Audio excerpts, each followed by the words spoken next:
Hello and welcome to Confidently Wrong, a show by regular dudes talking with confidence about content we have no right to speak about with any kind of authority, but do it anyway.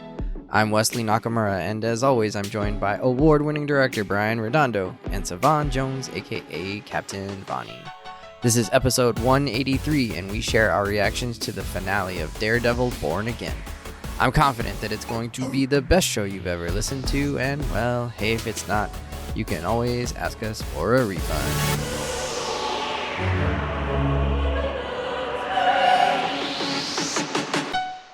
Incredible! Hello, gentlemen. Welcome back. It's Confidently Wrong. Back in here. Good to see you, Sav. How you been? I've been doing just dandy. He's dandy today. Okay. Are your nails shiny? Oh, You got shiny nails? oh, He And he just it. hit it behind his mug. I got my nails done a couple weeks ago. Oh, You nice. Drake? Oh, it's gold. He got the gold on there. Gold. Woo. I had to shine Alright. on them. Is it gold or copper? I can't tell. You heard me say gold, didn't I? Gold, Why would gold, you? okay. Why would you follow up with Alright. copper when copper Alright. never was mentioned? Okay, it looks a little coppery in the light Okay, but you there. heard me say gold, so why you? Moving Yeah, on. He's Can you questioning the validity of your Can statement. you see the gold a little better? We might have to put Savon on a 1 minute camera timeout here.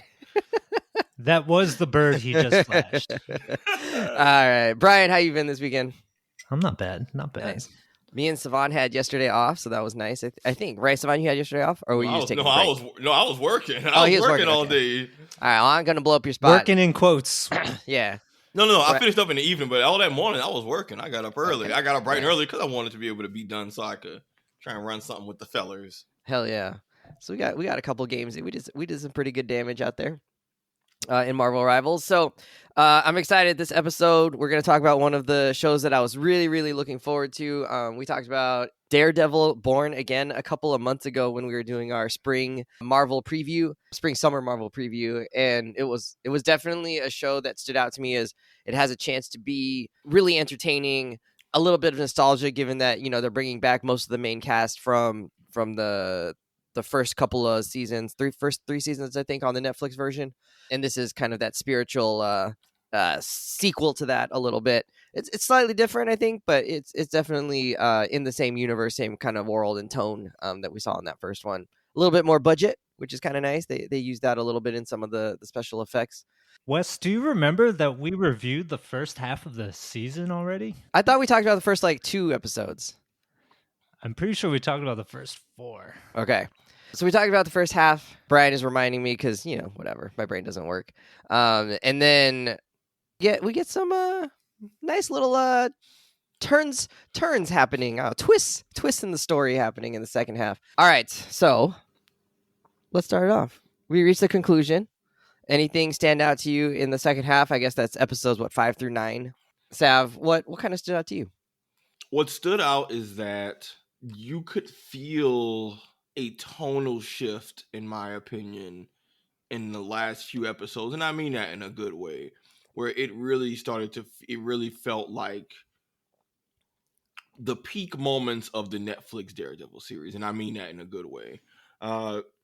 But yeah, main impression was that they really ramped up the plot. They really got the ball rolling and made just a lot of things pop off. My opinions about this, I feel like I can dive more to it in one of the later questions. Okay. About, like, production related stuff. But overall, I enjoyed it. It was genuinely entertaining, and the spectacle of it all kept me like very engaged and glued to my seat. And when it's all said and done, isn't that what entertainment TV is all about? That's what it is. Brian, what stood out to you? Every time Kingpin says, Vanessa. No. That was a good Kingpin. I can't stand that dude, bro. What? You can't stand Kingpin? Come on. I mean, like a good way. In like a good way. He's very well put. I'm just like, he's oh, delicious, man. When he's on screen. I mean, hit him with a brick. The way that he kills a man and then like dabs a little napkin on his chin to wipe off the blood, ever so cutesily and daintily. Like, love it. Love with love blood that already Kingpin. on the napkin. I'm like, napkin already. But yeah, I mean, like, I do think the tension ramped up in the latter half of the season. Of course, we have a lot of the themes that we talked about in our previous episode of, these character arcs, parallel character arcs between Kingpin and Daredevil finally coming to a head in the latter half of the season. And so, first half, we talked about how there was very little action. Second half, we got our fair share of it. So, that was exciting to see. And the one thing that really stood out to me though was how much this show feels like a comic book run.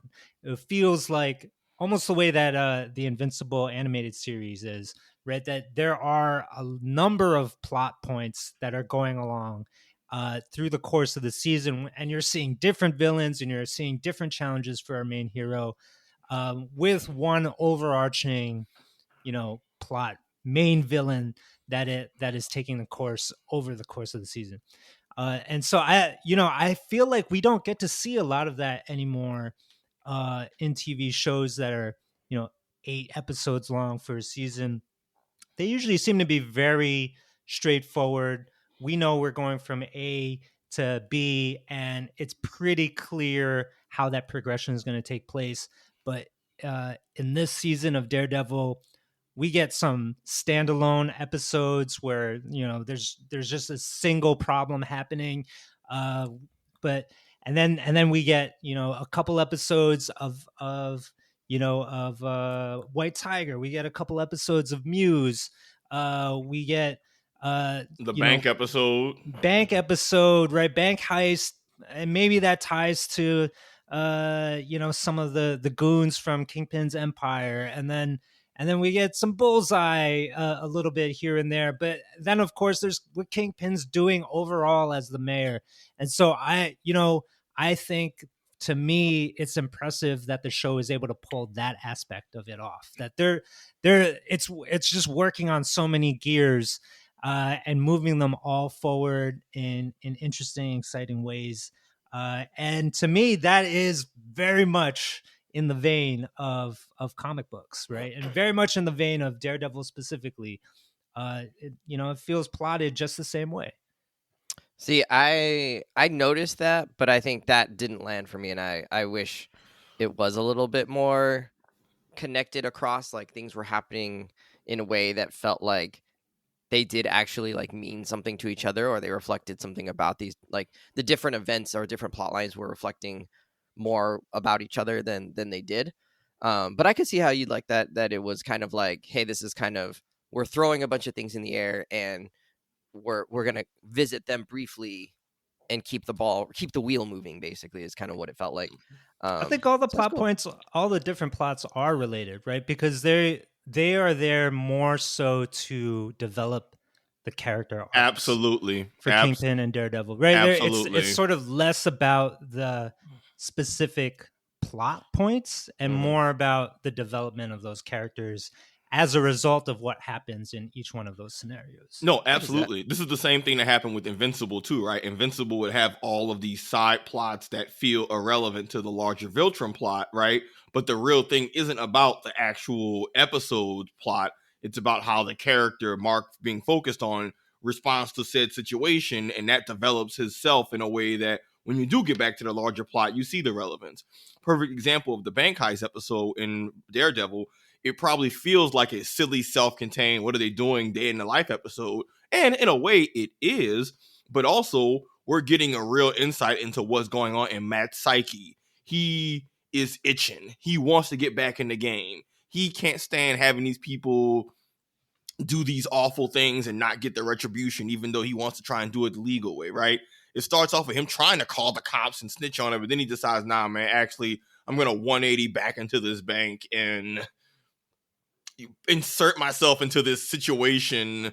And, in some ways he was low-key escalating it, but like that feels like it's in a bubble, but really, Matt's in a really wild place mentally right now, and we see it get worse, and it progresses up until the ballroom episode where he jumps in front of an epic bullet for Kingpin. But like, Matt was already on a downward spiral, and it's actually, and I'm kind of agreeing with Brian on this, I like them having those little side things happening because yes, they're all separate events, but they all affect Matt in a way where this is how it's going to affect the bigger plot. And I'm always a fan of that. I'm always a fan of characters being put in situations that aren't relevant immediately to the main plot, just to show their thinking, how they are, how they respond to situations.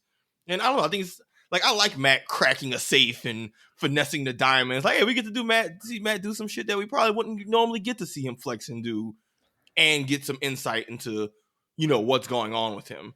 That being said, I wish these seasons were a little bit longer. Wow. Even just like an extra 2 episodes to me, because I'm a fan of those episodes, so I feel like short form storytelling shows that only have 8 episodes don't give you as much room to do that.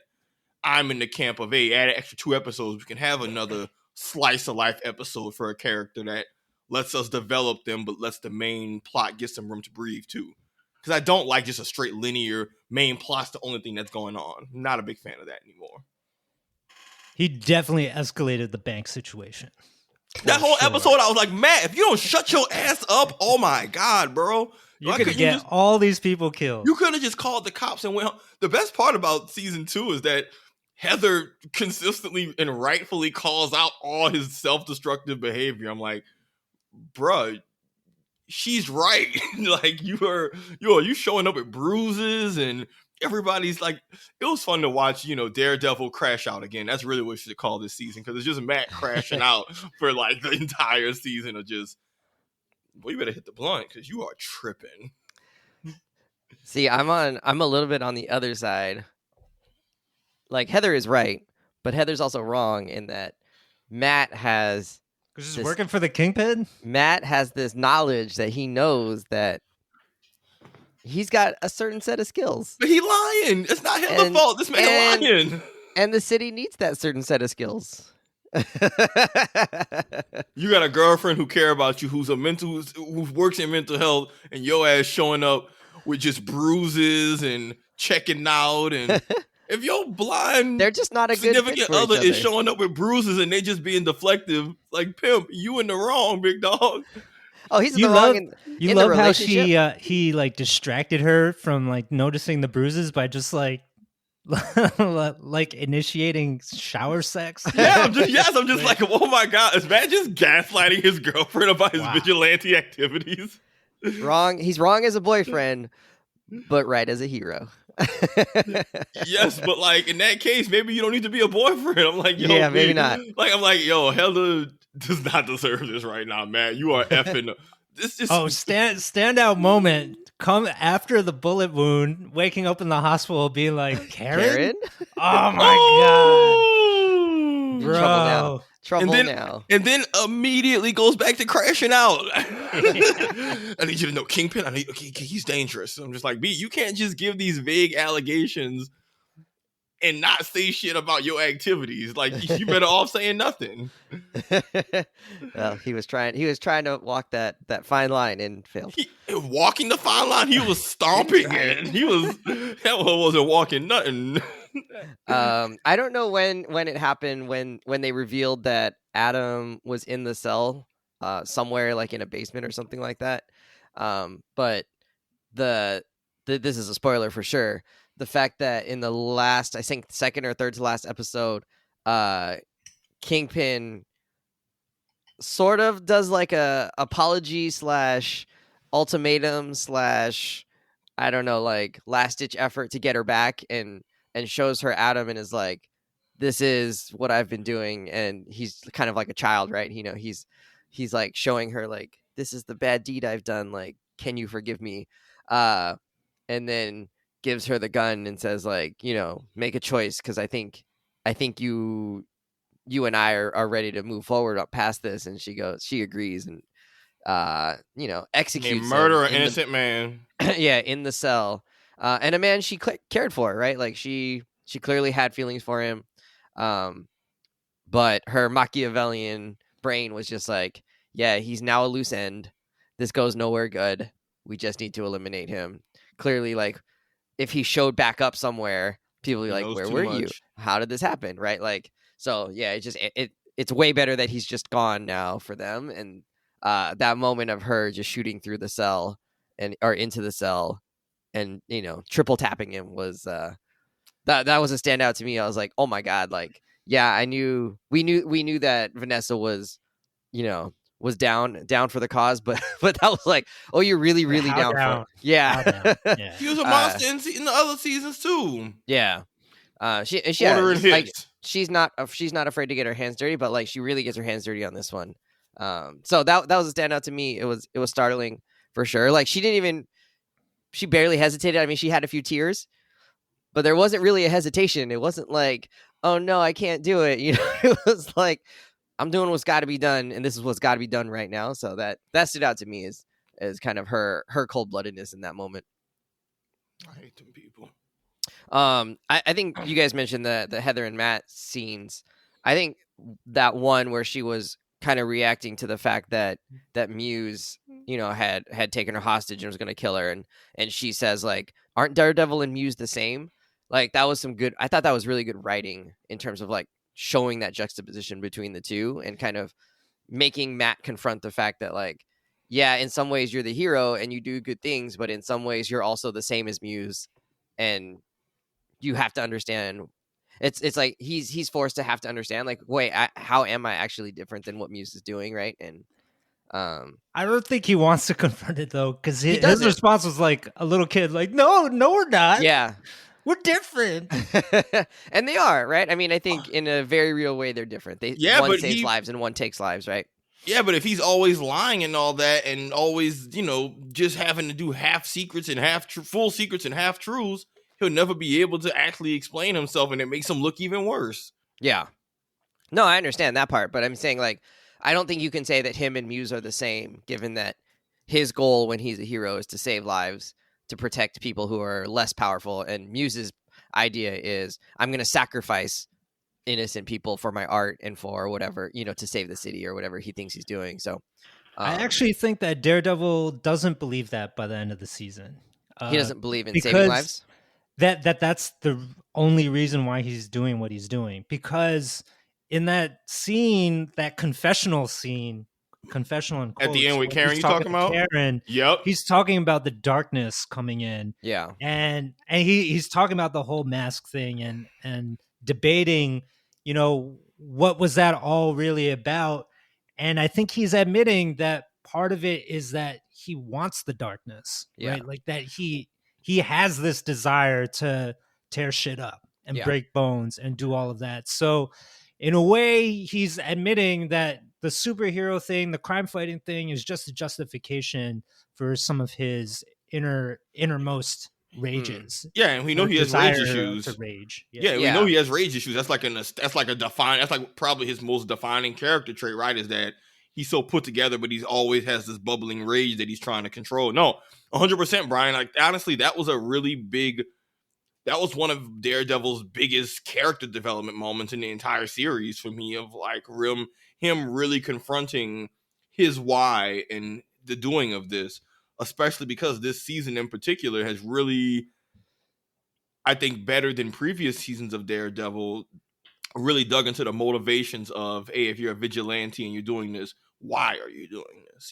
Why is Punisher doing what he do? Why was Hector Ayala doing what he do? Why is his niece interested? Why, the motives become very interesting. And even with Kingpin, like, I feel like why is a big theme of this season. And I like that Matt had he had a moment of self-reflection and revelation that Kingpin did not by the end of the season.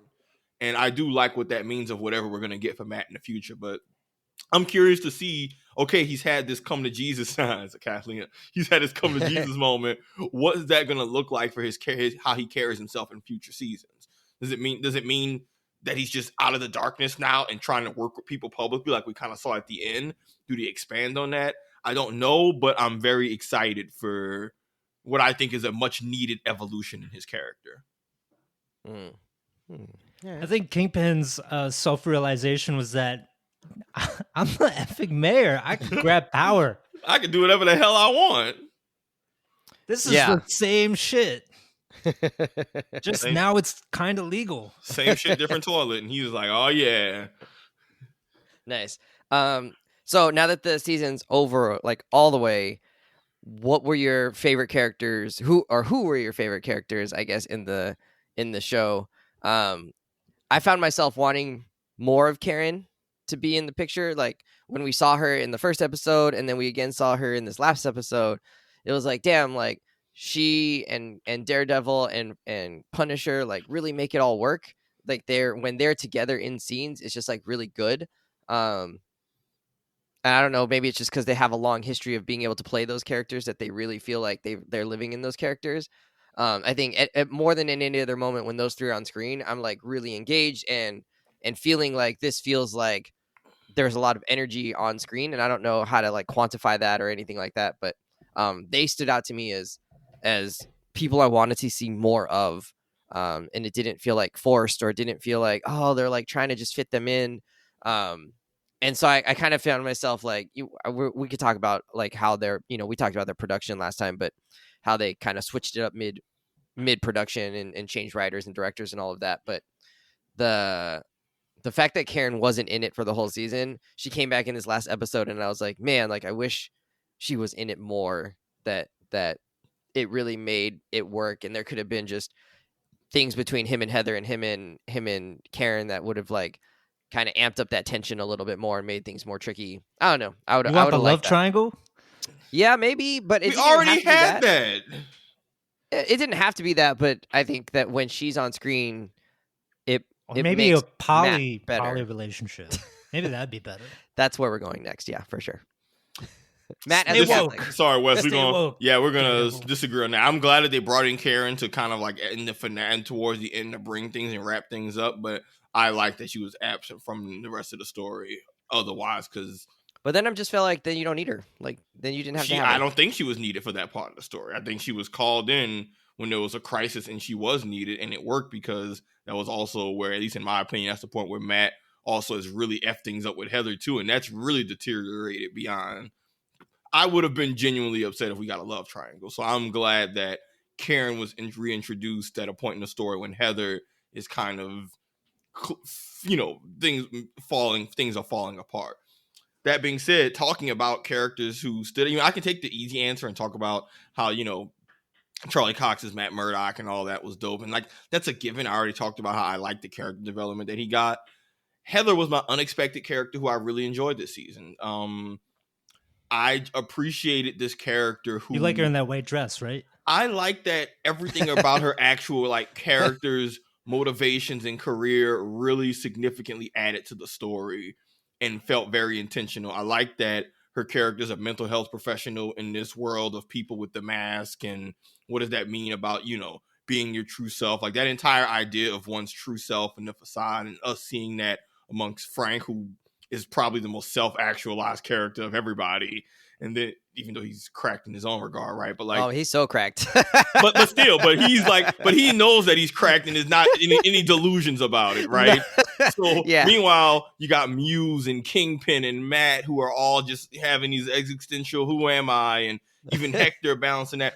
All that to say, I liked the themes of her bringing that up and the background of her being the therapist and that coming up and being relevant to all the characters. Her being Kingpin and Vanessa's therapist and kind of getting caught up in that a little bit. I like that ultimately she ends up being set up as an antagonist for Matt down the line, but how she landed there feels so. I thought it was natural and I loved it. I don't know how I feel about it. I think from her perspective, everything that she's doing makes sense from a person who is not a superpowered ninja or criminal underworld badass. Like, I liked Heather's role in this story as an every person. And I get why someone like her would just be like, yo, all these masked people is tripping. She's a mental health professional. She already has that informed. And then between Muse, Daredevil, people just beating shit up at night and all that, like, it's not wild for someone to just be like, yeah, I'm not really rocking with any of that. She almost gets but that's what I'm saying is she would know that Kingpin's not she has no reason to think that. What? Because they leave a lot of information out of their sessions together. Yeah, which they Yeah. showed before. Yeah, but she's gonna know. She if doesn't you're- know about the lover in the basement. But Wes, she you're knows. you're She judging. knows. You're judging the She's character. a good mental health professional. She's gonna know he's been deceiving, that he's hiding something, that Vanessa was hiding things. Like, she knows they haven't been completely honest with her about what they're Yeah, talking but they about. don't. Like, Yes, but you she are. knows he's not trustworthy. But maybe Wes, she doesn't have a reason to know that it's evil. Wes, you're judging this No, character off it of doesn't matter. knowledge But that she wouldn't you have joined. She wouldn't have joined his cabinet or whatever. This Wes, like special Wes, you hear yourself right position. now? You're Yeah, no, she judging wasn't this doing it. character off of information that only you, the viewer, would have. There's nothing from we've seen in Heather's perspective at any point in this show that would indicate that she has any idea that Fisk is a criminal underworld kingpin. Is she That's a not competent public- mental health professional or not? Wes, how does being a mental health professional mean you know who's a criminal and who isn't? It doesn't That mean don't she make a knows lick she's of damn criminal, sense. but she's gonna know that he's deceptive, that he's holding things back. Wes, and somebody that- lying about their and- marriage has nothing to do and- with lying about murdering people. and- That's a very and- big. That is a significant leap. And there would be no ethical situation in which she could be his therapist and join his cabinet. I She mean, just wouldn't do it. Well, she was already relieved the duty of therapist. I know, but she wouldn't do it. so what? Well, Wes, you just. I know. I know, but actually, no. Point is, Wes, you right now are judging her for info that only the viewer has. I'm It's not been judging her, established. I'm it's been judging es- the fact that I know she, like, if you set this You know character up to Heather. be, You know Heather. no, if you're setting right, and what the writers did, I think they set her up to be this like really good mental health professional. She's clearly good at her job. She's well respected. Yada yada yada. She's written books that seem like normal. She's able to try and help people, and she's like, talk to Matt about like, hey, these are the things going on, and they haven't been in therapy at all, and she's been like, these are the things I know because of like the way that like you are and your mood, you're talking, whatever. So it's like we get a sense through her actions that she's really good at her job, right? So if you're really good at your job, you're not going to join the mayor's whatever office of mental health, things, and be appointed there when I think that's exactly why she would take Yeah, it. I'm like, Wes, I don't think what you. Yeah, am I tripping? that she Am I knows tripping right she's now, not. Brian? She knows she's not in a great place, right? She knows she's still affected by the incident with Muse, right, and being like held captive.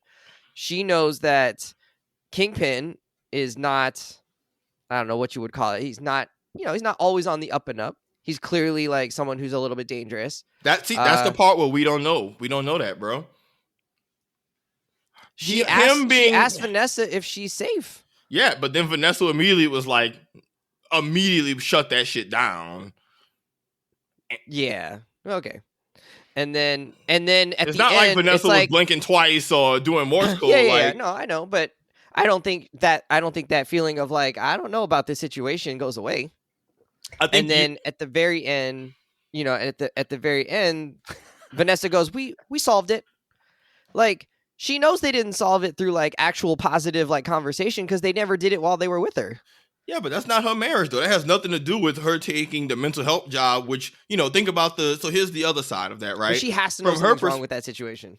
Yeah, but not enough to say, yeah, but I think that's completely irrelevant from I got kidnapped by a mass vigilante serial killer dude who's been going nuts. This character, Daredevil, was also involved. She doesn't know that he saved her life, but she know that maybe he was involved. Things come up, whatever.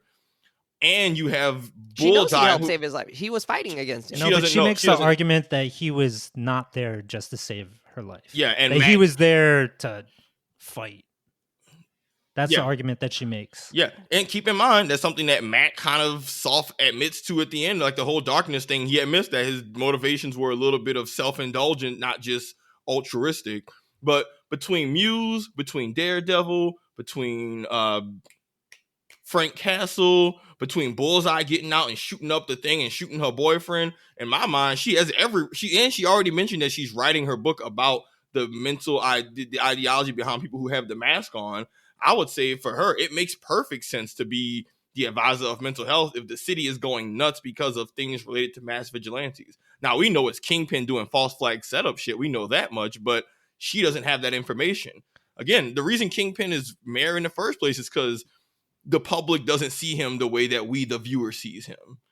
And that's clearly a driving point in the show. Like, that's the reason Matt's breaking down with Heather half the season is just like, man, the public persona ain't what y'all know. And that's why I enjoyed Heather's character, because I think it gave a good insight into how a regular person who's not plugged into all the crime fighting vigilante stuff could find someone like Fisk to be appealing.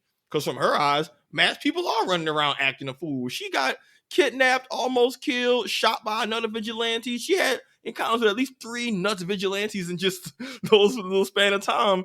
Damn, and she writing a book about it. Damn right, she gonna say, man, look, let me take this mental health job so we could get this shit together. The city is nuts. Which broke my heart because I like her character and I hate to see her falling into Fisk's hands, but I like that they gave us a character to do that. And in my opinion, the motives of how that happened suck to see play out, but makes perfect sense. But it's like she has no, and even if you didn't see all the things we saw as the audience, it's like they just took away all her critical thinking skills of like being a person who can evaluate a politician.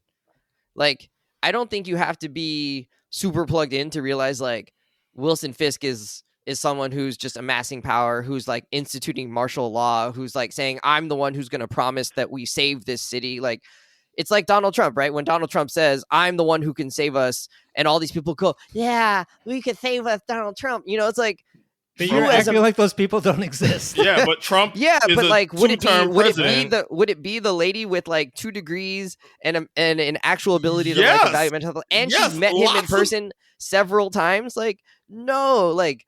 Have you seen the people that work for Donald Trump? J.D. Vance went to Harvard, didn't he? Or Yale or some lots shit? of What are you educated talking people. about, Wes? Lots of educated people with advanced degrees, doctorates, and all of that are still avid support. Like that doesn't Yeah, determine but your immediate they're political all interested ideology. in power. That's not her gig.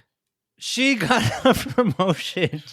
She got an appointment to be the head of mental health or something for the city. Like maybe she. Yeah, but is that what that she was She interested writes in at all? books. But is that what she was interested She in? Was writes being books Wes, and I goes feel- on tour. Wes, I feel like you're projecting your morals onto this character and are ignoring. Yeah, a little bit. the I agree, but I also think she's A little bit. Okay. no, but she hasn't been characterized that way as someone who wants to move up, that someone who wants to like. She's trying to write her second book. Yeah, but and, bestseller. and you can Yeah, frame but it, that doesn't and you mean can frame she it as she wants- wants to help too. You can frame it as her wanting to help. In her mind, again, between Muse, Daredevil, and Bullseye, she had all these crazy encounters with mass vigilantes.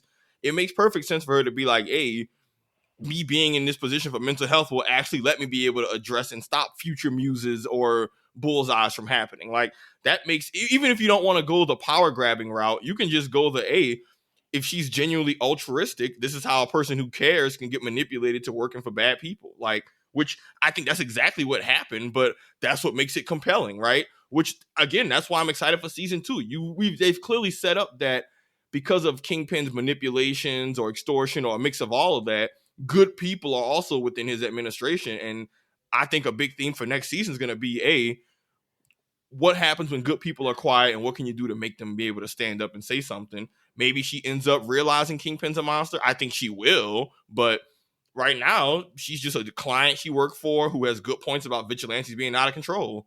And it's like, hey, that tracks. Like maybe I don't think you're giving her character enough credit. Anyway, can I just say that you guys are both missing the best character of the season, which was clearly Ms. Marvel's dad working at the bank? Yeah, Come on. buddy. Yeah. No, that was No, actually, not him. oh, get the hell out of here! Why would you do The Punisher, man, the Punisher was so good He was in really this good. season. Like a given. every time he showed up, We needed the more of him. limited. No, I think it was just right because it made each moment that he does show up really pop. Like mid-season he gets that great argument with Matt Murdock about him lying to himself, and you got to confront this and say his name and stuff like that. And then he shows up, in the darkest hour to protect Matt. And again, it's just like dropping these great one-liners and stuff. And, like anytime I get an injury in the future, I'm definitely just going to drink some coffee because there's nothing that a good cup of coffee can't fix. Right. And then you got the moment where he's confronting the special task force, basically Kingpin's Gestapo Wannabes. right? And they they have the Punisher logos on their chests, and But like be one of us. shitty versions of it, right? They're like, be one of us. We admire you. And he's like, you clowns, you don't know my pain. And like he's like laughing at them. And I just love I that, wouldn't right? 'Cause piss on you if you were on fire. oh, that was a great line. And he, he's delivering it with so much like style, pain, like feeling. Disbelief. And then it's got the added level of, the real life thing is that there are some right wing ass militias out there who style themselves after the Punisher. And yeah, so like the Punisher, we get the actual Marvel Punisher saying like, y'all are clowns. Like you do not know what you're doing, and there's no reason why you should try to imitate what I'm doing. So give it up for the Punisher. I thought he was fantastic. Absolutely. And if you guys didn't already know, Jon Bernthal, who plays him, is actually writing a one-shot special for the Punisher that they're going to start filming. Oh, that's gonna be great. One shot meaning one take, or like just like a No, one no, no, episode no, thing. Like a just like standalone, Werewolf by Night. Okay. little So standalone. like a standalone, like hour long or maybe 90-minute. Is there an estimate about when that's supposed to come out? I do not know. Okay. But Jon Bernthal is writing it, which is kind of interesting. He's taking a page out of Sylvester Stallone's playbook and writing his own macho hero character. Well, he's pushed back on Marvel lines in the past, understands. I think at this point he understands Punisher well enough to write that character. Now, whether he can put everything around him, like, we'll see. Yeah, he is Punisher, right? Yeah. Just like Hugh Jackman is Wolverine. Like, Yeah. you can't cast anybody else at this You'll point. be playing this character till you're 60. I could see that gray-haired Punisher. That could work. All right. I did love Punisher. I wanted more of him. Is there anything about, we talked about the production kind of, I don't know if you want to call it snafu, but the change up that they made while they were making this because of the writer's strike and because of feedback from Charlie Cox and Vincent D'Onofrio. They switched gears, they changed head writers, showrunners, all of that. Did anything in the second half of the series stand out to you as really working? You're like, oh man, I'm so glad it seems like they made some changes that were going to work. Or was it like, oh man, that change up kind of really,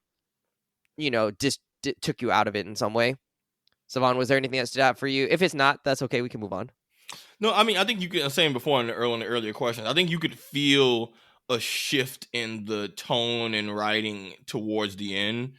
I think it leaned a little bit more into like the people really getting effed up and on-screen violence and not really shying away. Not to say that the early episodes didn't, but this one was it felt more like the Netflix series in that regard. That's what I meant. Even the dialogue of characters arguing and swearing and cursing more. And maybe some of that is just that the stakes and the tension had raised, but it felt just a lot grittier, intense, and darker. And I really liked that. But I don't know, as far as the production stuff, and this is maybe more of a big picture thing with the season, there's definitely moments when you can see, this is where they pivoted. This is where they made some some writing changes or some story pacing changes. Like I said, I think you feel it most with the Muse storyline things and how the Muse stuff went. I think it's clear a lot of the Hector Muse stuff was more what they originally had. And then what they kind of did on the back end with the bring back Punisher, Karen, the city falling apart, that felt like it'd be some of the more newer things they put together. So you can, see if you can kind of feel that. But, and I was always giving the show grace about this in the first place. I actually really give them props for being able to see something, realize, I don't know if this is it, do major shakeups, and actually, I think, stick the landing fairly well, considering the things that they had working against them. It's not easy to scrap that much of stuff, create that stuff, but still keep a lot of it too and have it all flow and look really good cohesively. Like I was reading about some of the production changes, and some of the changes were small, but things like what was Hector Ayala's niece's name? Oh, I forget her name. But like the niece being kidnapped by Muse instead of it being like a random person, and certain things involving like Karen and Punisher being back and them maybe not being as pivotal in the ending part. But I think they did a good job of adapting the changes, making it flow well and smooth, and it gives me a lot of hype for the next season. But really props to them for correcting and, correcting the ship when they realize, hey, this ain't it. They pulled the Denver Nuggets, fire the GM, fire the coach, boy. clean house. But We'll see if that works out. But they actually managed to not just punt on the show. They actually managed to correct, I think, what were their concerns. So shout out to them, because I think the show only has if this is how the show looks with them having stuff working against them and production stuff, imagine if they have a more cohesive vision moving forward for the next season. I'm like, that gives me a lot of hope. Yeah, but I think you also have to evaluate them on this season, right? You can't just be like, well, it makes me excited for next season when they do put it all together. It's like, well, yeah, but this season they left a few things I think wanting, and not that it's terrible or anything like that. But just I think, like you said, it felt disjointed, right? That was part of it, and then I think in some ways the bullseye stuff was I don't know, it kind of landed in this weird place of it was important but not that important, and I wish they sort of just committed to making bullseye actually more important in some way, instead of doing this stuff where it's oh, it turns blue when he shows up and he's the one that shot them, and I don't know, it's just they didn't do enough, I think, with him. And he's a fun actor. I love that guy. I forget what his name is. He's in he is in that Heart of Dixie show from a long time ago that I told you about, and he was also in that in a legal drama or a legal comedy drama called All Rise a few years ago. But what are these shows that you're making up right now? I know they're not super high prestige TV. They're not prestige TV, but I like him, and I think he does a good job. All right. Anyways, no, the flaws Ryan, are there, but I don't think they're innate flaws. I don't think these are innate flaws that are and these are innate flaws. It was in the show. No, what I'm saying is that not all flaws in a show are created equal. Some flaws You're are so big. Savon, Wes. Some flaws. This seems like an innate flaw. They messed up the production. No, some flaws are so baked in that there is no correcting it, because it's so baked into the bones of the show that you can't fix it. This was it's not looking good, we pivoted. But if you pivot and you're moving in a better direction, to me, that's a sign that you'll continue to move in that better direction, because you learn what didn't work well, which was them realizing, hey, this whole soft reboot shit isn't good. Let's pull the plug on this because it's not going to be good. And that means, okay, cool. They've learned from things that don't work. That is a good sign moving forward. And the show got better for me. It got better and progressed very well. And me, I'm a big how you kind of stick the landing. I thought they stuck the landing in a way of, okay, cool. They started out a little wobbly, but they finished strong, which to me is better than starting strong and finish wobbly. All right. So Brian. I wasn't against the first few episodes of the season. I actually really liked the courtroom drama stuff that was going on with White Tiger and a lot of these Matt Murdock as lawyer instead of Matt Murdock as Daredevil moments that they were building up. And so the shift in tone, I'm not really sure if I can actually put it on the change of creative direction, or if it's really just, as you said, the stakes of the overall plot started to rise, and of course the intensity on screen is going to move in tandem with that. So I don't know. I don't know how much of a change it was, and we also don't really know if the original season or series was supposed to play out in a similar fashion either. But all of that being said, I still think the show finished on pretty high note, right? And did really well, hit a lot of the things that we were hoping a Daredevil show would hit. And at the same time gave us all the kind of shades and nuances by dipping into various side plots, subplots throughout the season. I thought all of that was very interesting, and skillfully done for the most part. Though Wes, I kind of agree with you on some, and I think maybe even Savon agrees with you at some point. But you saying it could be a longer season, and that's why some of these subplots kind of happen and then they move on. That was my big complaint. Heather getting brutally slashed in the arm, and then we're just moving on to the next thing right after, right? All that stuff could have been elongated a little bit in a couple That's more like really episodes. traumatic to be Yeah, like one more kidnapped Muse and held episode. hostage and almost killed. Like, Yeah. Another Muse episode, I think would have been deserved, right? Like one more Muse and one Daredevil more Hector is Ayala already in his lair. He did no detective work to arrive there. He was just like, well, she said 61st Street, so now I'm at 61st Street. And that's he just did a little bit. Here he is. He looked up pictures online. but that's a pacing thing, right? Like that's just a matter of, hey, there's only so much show, so you got to figure out what are we going to show and what are we going to tell. Yeah. I think that's they clearly wanted to show the confrontation. Yeah, and it's like, cool, an extra 30 minutes or an extra episode or two, you can lean into detective, which, granted, we got a lot of detective Matt. I don't want to pretend like we didn't get any shortage of Matt using his powers in creative ways, but that might have been a really pivotal moment to show him doing it because the stakes are so high and all that. But an extra episode or two, right? A little bit more Hector, maybe a little bit more of the follow-up with Denise, maybe a little bit more Muse, make that 2 episodes total, and suddenly plot lines that were good but maybe kind of ended a little quicker than you like can last a little longer, stick a little longer. You have a few more character dialogue moments, and I think that raises the floor of the show significantly. You don't need 18 episodes like Netflix. That was way too much. That was too much? I think we needed more Fisk and Vanessa.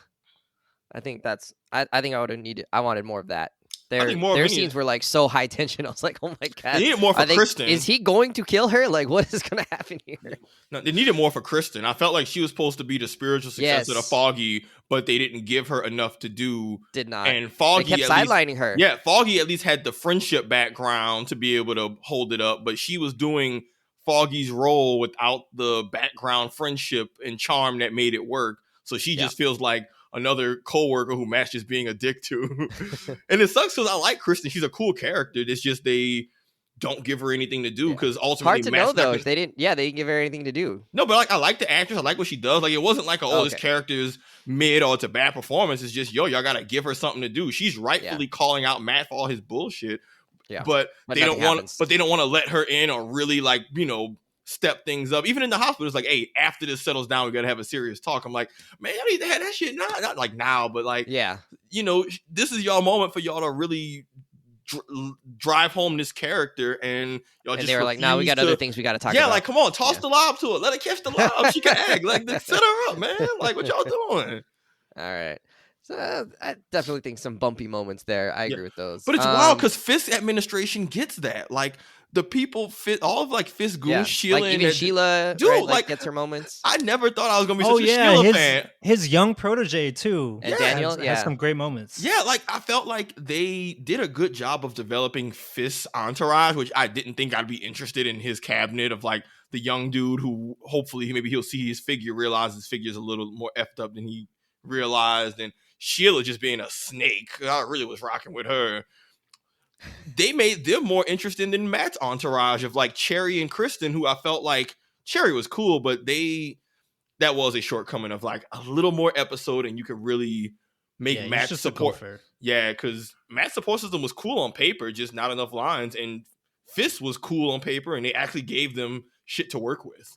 Even the intern dude who I don't really like, but he's still interesting to watch. Yeah, he's interesting. Him trying to strong arm the city council was really something. That was good. Where he's like leaning into his wannabe Fisk. Yeah. And just using that bully pulpit. And I think the show gives them a lot of screen time and develops those characters. I bought it for satire reasons, right? They're just leading into the times that we're in. Even if they wrote this pre 2025 or whatever, it happened in the first Trump administration, and this is just a matter of art reflecting the real world. Facts. You can't say you don't believe it, like, but you wouldn't even believe it. It's happening. Yeah, you wouldn't even need like a Trump to do that, right? I mean, this has been a ongoing problem in corruption in politics for a long time, and anytime you've had Kingpin in there, he's had ways to influence like corrupt people, right, in the government in New York. All right, last couple of questions.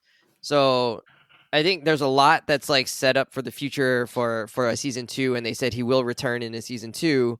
Daredevil will return into season 2. We've got a couple of different things that are sort of hanging out there, right? Like Fisk and Vanessa are more united than ever somehow, which like I honestly feel like that part was like maybe a little like rushed, but whatever. Karen is a little bit back in the picture. Punisher is in prison, and then in the mid-credit scene at the very end, breaks the guard's arm because he stuck his arm out to shake his hand or something, because whatever, I don't know, but broke his arm. I'm sure he's going to take his keys and get out. I don't know what else is kind of hanging. Oh, we got Hector Ayala's daughter or niece potentially being someone who could show up later. Maybe not in this show.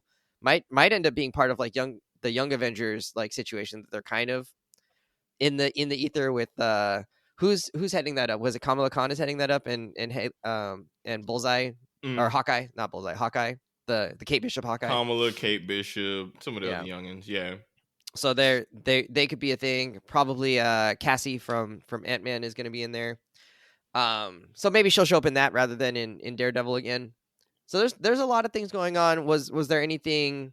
Obviously Heather joining Kingpin's cabinet of some sort, and then I guess the cops sort of now just being totally on board with Fisk and having no one in the police department that wants to stand up to Fisk now that he what did he do to his head? He like broke it, crushed it, and then like ripped his jaw off or something. I mean, that he was did gnarly. The walls of Jericho. That was insane. Brian, is there something that you're looking forward to, or that you're like, wow, I definitely want them to focus on the story moving forward?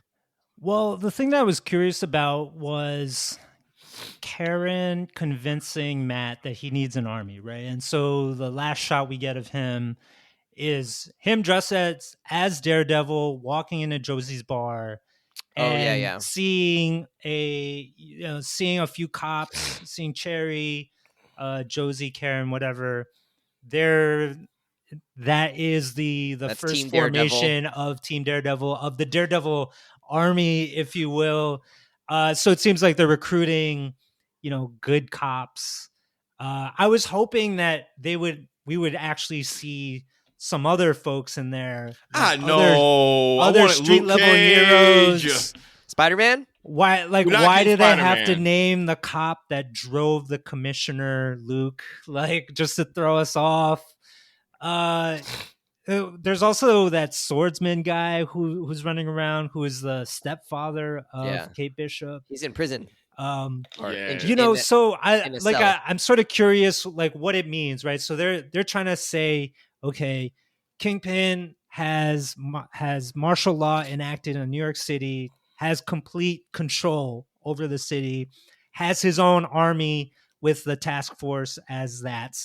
And so now we're going to raise our own army to rise up against him. What exactly does that mean is the big question.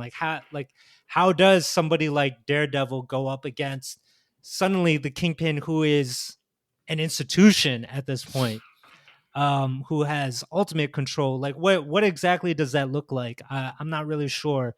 And who does he recruit to be part of that endeavor? And hopefully there's some good people. Hopefully we see some fun faces again. I'm hoping. Sav. Yeah, so I mean, I'm really excited. I guess I really enjoyed the ending of the seeds they planted, Bullseye being out there. My biggest thing that I took away from what I think is going to happen in the later season in terms of tone and based on what we saw in the last one is that I think this was very intentional, like filmmaking. Tell me if y'all disagree. I know you will. But they did a good job of making a lot of the folks who enabled Fisk maybe have a brief moment of clarity of realizing, oh, I might have made a mistake in what I've done. I think we saw it with Sheila. Obviously, she was regretful of everything she did. I don't know about anybody else. I think there were moments. Some of those cops were a little. Well, we established. skeptical. Yeah. Or remember that cop Luke. I think they established that he's not on board with any of this. How? My interpretation was that he said, "Look, the commissioner was like, I haven't seen you since a kid. Oh, fresh ink. Yeah, I'm just trying to survive." I think we've gotten to the point now where because Fisk has such total control over the police now it's kind of like you get down with it's like a forced gang membership thing is how I interpret it of like, oh, if you're going to be a cop on the force, you got to be with it. And what's the best way to create a culture where people have to get with it? You tattoo them so that even if you're not really with it, you got to be inked up. I took it as like, yo, this is actual real deal gang culture now of, hey, you want to be a cop? Cool. You don't got to agree with all the awful shit they're doing or like Fisk, but you're going to get with the program, and that includes getting tatted up. And that same cop even had a disgusted look on his face when Kingpin killed the commissioner. So the way I see it is, he literally said, I'm just trying to survive. But I think that's an important line, because it's them establishing that not everybody is okay with this, but people are intimidated and scared because of what Kingpin has managed to do. I think even, like, maybe I'm reading too much into it. I even thought there was a moment where Buck had a look on his face of like, oh boy, this doesn't maybe seem so good. I think Young Boy, the protege dude, I think he had a moment on his face of like, oh shit, this is kind of this is a little bit more intense than what I thought. Oh, I missed that. I thought he was just like all into it. Like he was at the desk at the end with his little ring and his shirt unbuttoned. He was feeling himself. Yeah, and I think there was a part after that though where he's talking to everyone else. I can't remember if he's there now. I need to rewatch that scene. But I think they made a very important point to show lots of people did look disgusted and not okay with it, to really drive home that Kingpin's creating this environment of fear and terror where you don't want to speak up, which is intentional. That's really, really dope. It drives home how awful he is. All that to say, I think the theme of next season is going to be about getting good people who are, discontent to actually stand up. Matt probably realizes you can't do this alone in the shadows. It's got to be a group effort. You got to get people to rise up. And maybe that's what the army bit looks like, right? He's talking to the clean cops. We got characters like Swordsman and the Ayala girl out there. We even see Bullseye kind of be set up in like I think a maybe somewhat sympathetic way, because ultimately, again, we all hate Bullseye. Played by Vanessa. Yeah, and also besides him getting played by Vanessa and Kingpin trying to get him killed in prison, like they both played him, right? It's worth noting that Bullseye's kind of he's very much a victim in this series. He's still responsible for his actions, but he is very much a man who has severe mental health issues, who was manipulated by Kingpin, taken advantage of. Kingpin's the one who put him on that path to begin with. I think there's a lot of redemption arcs for characters are coming around the corner, and I think they're setting it up for Kingpin to have won, but this culture of terror is going to turn everybody around him against them. Because some folks who are just along, because even that young dude, the protege, he's kind of annoying, but he doesn't come off as evil or malicious. He's just someone who he literally said, I just want to be along for the ride. He's a climber. He's not a killer. And I think people are going to realize, yo, man, Kingpin's an asshole. We can't be. But I could see him also going further, right? And realizing like, oh, this is the way to power. I want to have power. And so like, yeah. If I see that the way to get there is like any means necessary, and if that means like a few dead bodies got to be there, then I could see him going that direction. I mean, not that he will for sure, but I can see him going that direction. And what I find interesting is that the difference between him and some of the other folks is that he's not a criminal. He's not a killer. He's not just some monster like Kingpin was from a kid.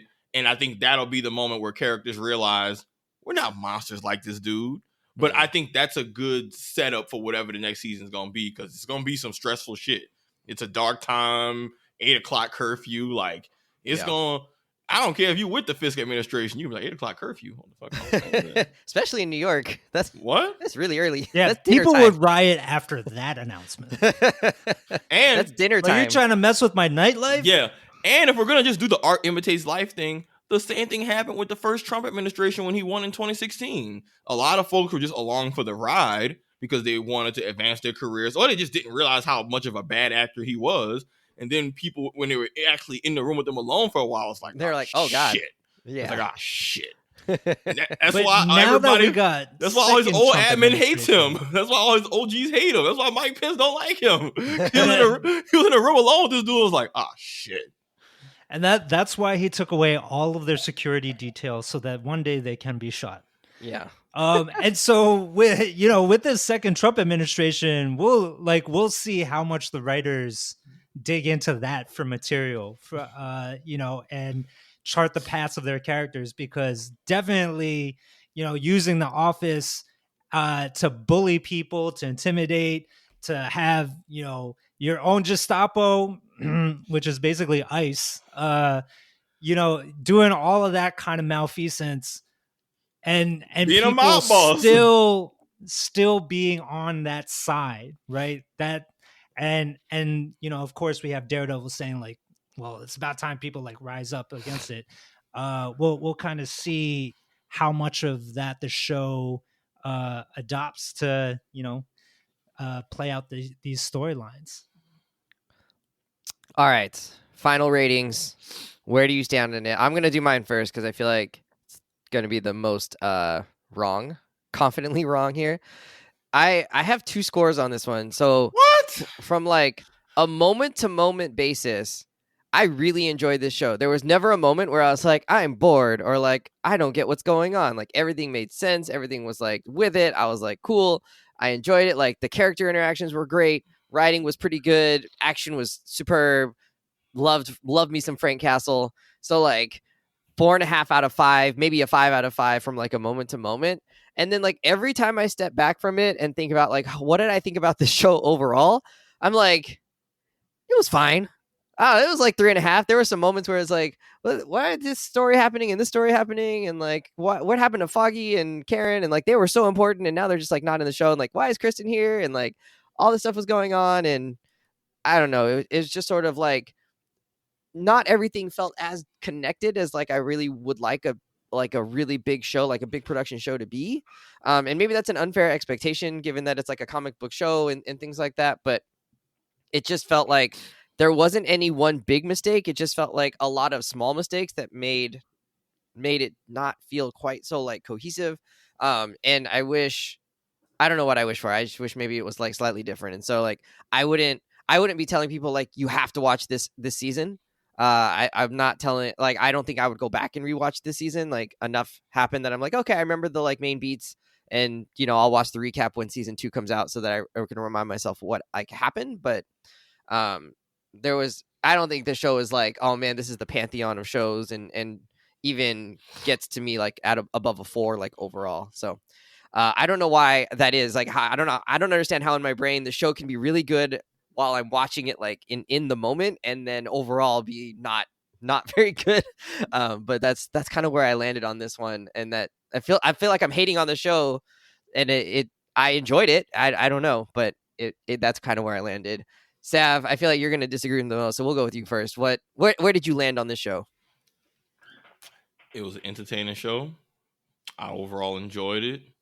The things that could be critiques, I enjoyed it. The things that could be critiques didn't really take away from the show. Like the biggest issue with the show is that they had to scrap a lot of stuff and rewrite a lot of the show, but that didn't meaningfully stop my enjoyment of it. And again, I actually gave them grace for it, of like, cool, this is y'all correcting what would have been something that was really bad. All right, then I can like, I'll factor that into like my rating of the show. But really, like I said, they just stuck the landing for me. I didn't have any real complaint. My biggest complaint was that I think some of the choreography wasn't super great, and I'm not always a big stickler about choreo, but there were a few scenes I'm like, yeah, this wasn't the best. But I also, again, gave them grace of like the show had to do a bunch of reshoots and all that stuff. So that's not even like a budget thing. That's just a time constraint. There's only so many hours in the day. You can't make the people download the choreo and just do it perfectly if you only got X hours in the day. So like that didn't really hurt the show for me in the ways of what was important to me. The important beats they hit of like, I got a cool Matt Murdock story that wasn't based around him beating people up as Daredevil, and they kept me engaged with developing him as a character along with Kingpin and painting a cool picture of New York. Like it did all those things. They did a great job of juxtapozing those two throughout the show, right? Like how one was trying to be clean but was really dirty, and one was trying to be, well, actually they're both trying to be like clean versions of themselves, but underneath had a ton of rage. And the way that it came out, I think, was really good. And I think that they deserve a lot of props for like showing that over and over and over again in new ways. They were always intercutting their scenes together. Oh yeah, 100%. So they're playing off of each other on screen, actually, even if they're not in the same scene. Yeah. Ultimately, I wanted a good Matt Murdock Daredevil type story, because I think Matt Murdock actually might be one of the few secret identities that's arguably more interesting than the actual hero identity. Daredevil himself is pretty straightforward. Matt Murdock's struggle is frankly more interesting, and I like that the show gave us that. I wanted a Matt Murdock Kingpin story. I got it and was thoroughly interested in both their arcs throughout. So I got what I wanted. I give the show a 9 out of 10. All right. Wow, high praise. It's a good show. Like I could nitpick about the stuff I didn't like, but it wasn't something that made me not enjoy. It's not like I watched the show at home, finished it, and was like, oh, the first thing I wanted to talk about was the thing I didn't like. I was caught up on the shit I liked, and then afterwards I'm like, okay, I guess I could nitpick this, but that's just if I'm choosing to nitpick. You can do that for anything. Great. What's the Meta Brian score? I'm naturally in between you guys. Oh my lord! Of course, Switzerland over here. Switzer Brian. Enlightened centrist. It was, like I totally agree with Wes. Like moments. I don't mean totally. I mean I agree with him on the point about individual moments being really entertaining and strong. Like the dialogue throughout is really strong. There are a lot of great performances. Also, shout out to the ambitious cinematography in a lot of the episodes. They do some really cool things in terms of, long tracking shots, like looking through people, like in the ballroom scene. They go from, these two people, then to this other set of people, and then to another set of people, all in one through line. Like that kind of stuff I just really appreciate, especially because you don't normally see that kind of thing in a Marvel product, right? In most Marvel movies and shows kind of look exactly the same, but I felt like with Daredevil, they were really, they were trying to do something interesting and trying to do things a little bit differently. So shout out to them for doing that. Colors were also different, right? It's much more muted in this one compared to most Marvel shows. Yeah. It's not like high key lighting. It's not brightly lit. It's, it's darker. It's more saturated.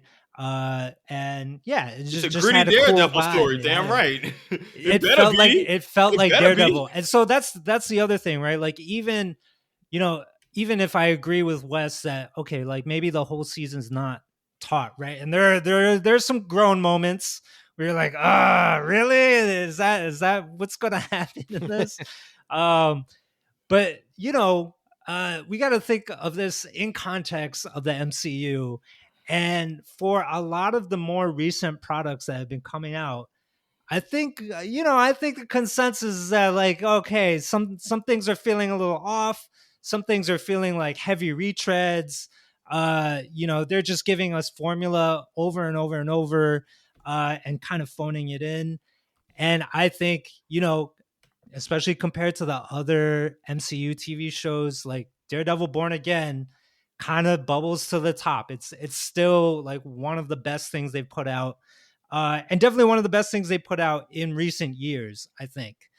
So you guys love Agatha? You guys loved Agatha. All of that is good. I think Agatha is phenomenal. Okay. I actually think Agatha might be a better show than this. Their shows have been historically good, but this is one of the higher points of their shows. And Brian, to like really drive home your point, because this has come up consistently when we've talked MCU, Marvel, anything over the years, is that much like real comic books, Marvel stories shine best when they are allowed to have their own creative vision to tell the story that this tone of this character is. Let lighthearted characters have lighthearted tone. Let serious characters have serious tone. It doesn't have to be uniform. And to your point, Brian, when you see shows like this one, or even movies, I know we don't all like it, but like even like Doctor Strange 2, you see the unique stamp of that director's creative brand on it. And even if it's not the best show or movie, having that creative stamp and brand elevates it in a way that makes it still feel like something that was artfully and thoughtfully put together, even if it's not your favorite show. Exactly. Daredevil absolutely nailed that and makes it stand out from the pack. And it's a trend, that's right? Important. All the best Marvel shows, that's the biggest thing, is that you look at it and it feels distinct. Even for how much I didn't like Loki for a lot of reasons, it is so artistically distinct that means you have people who are going to be drawn to it rather than something generic that doesn't really draw anybody in, right? I loved it. Yeah. But now the thing is, we also got to compare this show to Penguin. How sad for Daredevil to follow Penguin's tail, which was really great. That works, right? As TAIL and TALE. That's why I said it. Good job. Thank you. And so I don't remember exactly what score I gave Penguin, maybe like an 85 or something like that. So I got to give Daredevil like a 79, I think, or 78 or something like that.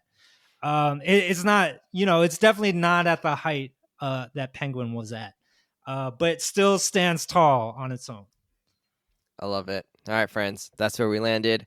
A lot of highs, some mixed bags, some wishing for different things, but overall, it seems like we all thought it was like pretty enjoyable. So take with that what you will. Let us know what you thought about it. You can DM us on Instagram or leave us a comment when we post the show.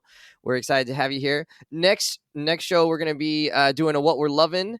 And we'll probably talk about the Superman like 4-minute scene that they released, which just came out, I don't know, maybe about a week and a half ago. So go watch that and then be ready for our next show. Friends, we're out of here. See you later. Goodbye.